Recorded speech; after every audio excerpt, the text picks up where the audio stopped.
ismimizni americanize qilishdan qarshiman va hozir nimagaligini tushuntirib beraman. Chetga chiqqanida o'sha davlatdagi odamlarga ismini aytish oson bo'lishi uchun ismini o'zgartirishni boshlaydi. Misol uchun Sabina bo'ladigan bo'lsa, Saya bo'lib ketishi mumkin, Rayhona bo'ladigan bo'lsa, Roya bo'lib ketishi mumkin. Bu narsani tushunaman, chunki har safar odam sizni ismingizni noto'g'ri aytganida, uni har safar to'g'rilash juda ham charchatadigan ish. Lekin nimaga amerikaliklar bizi uchun yoki boshqalar uchun o'zini ismini o'zgartirmaydi deb. Lekin xitoyliklar, koreyslar, Central Asianslar chetga chiqqanida ular uchun o'zini ismini o'zgartirishni boshlaydi. Men uchun ism shunchaki ism emas.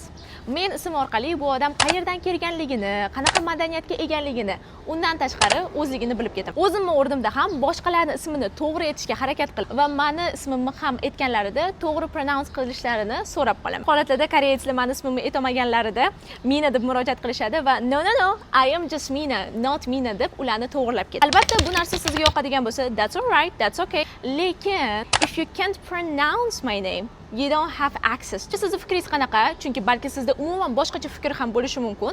Bemalol izohlarda o'z fikringizni qoldirishingiz mumkin. I will see you.